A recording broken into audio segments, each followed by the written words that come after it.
Les décideurs de la gestion s'engagent. Vous le savez, c'est la deuxième partie de l'émission. Elle est podcastée. Vous pouvez la voir à côté sur le même écran. Les décideurs de la gestion l'analyse.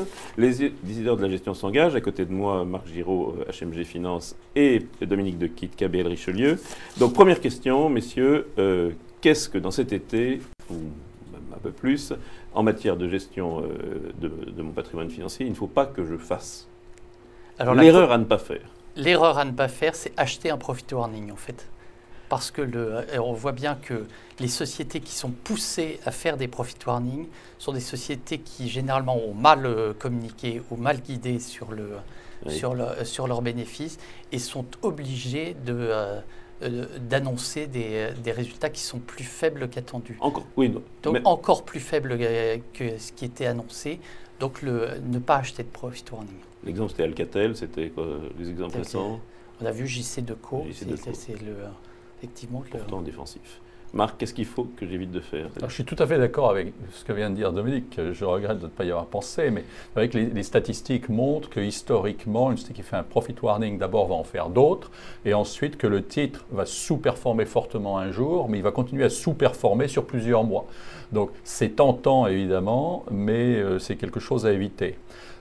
Autre chose, et je vais prendre le pendant de la chose. Éviter d'acheter sur une société qui donne une surprise agréable. Pourquoi? Parce qu'il y a un effet immédiat. Les gens sont contents de voir qu'ils avaient raison. Le cours monte.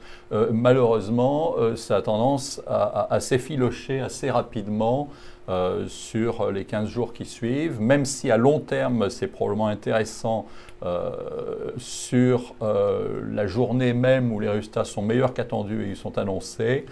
C'est pas forcément le moment de rentrer. Éviter de rentrer sur de bons résultats le jour même. Oui, d'autant puisqu'on est dans l'été, les marchés sont plus étroits et donc dans les deux cas, c'est... Et il ne faut pas oublier qu'il y a beaucoup de gens qui attendent justement ce genre de choses pour pouvoir s'alléger. Donc, alors, une valeur, Dominique. Alors, une grosse valeur. S'il n'y en avait qu'une. Une grosse valeur, c'est Michelin. Et Michelin qui a eu un parcours boursier en relatif au marché excellent.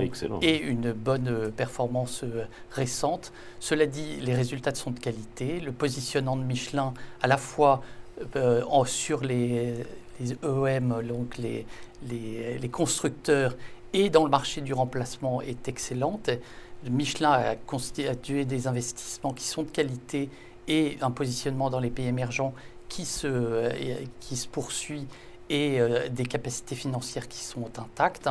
Michelin va commencer à dégager justement ces cash flows nécessaires à sa revalorisation et puis une valorisation justement qui est historiquement basse. Aujourd'hui, on est à 6,6 fois en PE. Donc c'est vraiment... Vous les verriez bien à 50% de mieux.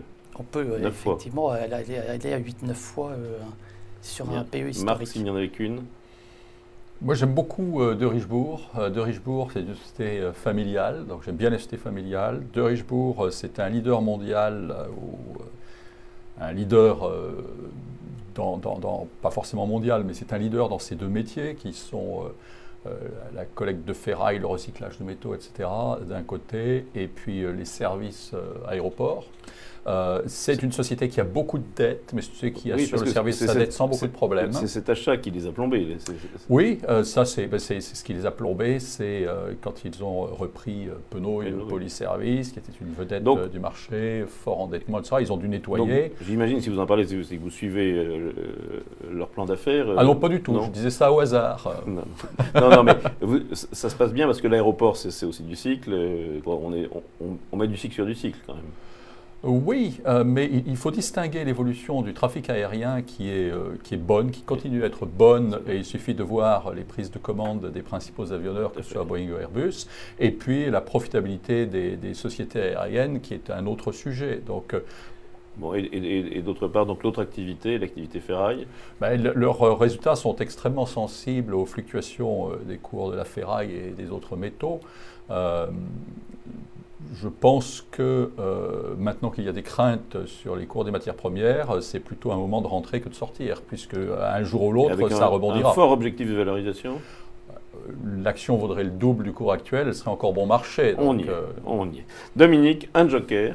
Un joker, très bonne publication de Téléperformance, une valorisation qui est elle aussi à la casse. Donc, c'est très à la mode en ce moment. Et les call centers. Les call centers.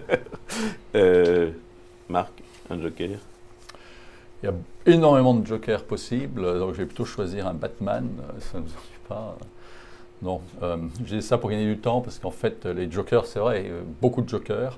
Une société que j'ai mentionnée tout à l'heure, Sequana, ils viennent de faire une émission de capital à 1,50. Le FSI est rentré. On peut se poser beaucoup de questions sur les décisions d'investissement du FSI, etc. Ceci dit,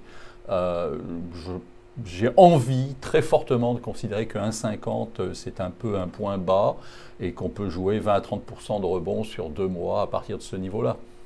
Ce sera le mot de la fin. Les décideurs de la gestion se sont engagés, les conseils. Rendez-vous la semaine prochaine.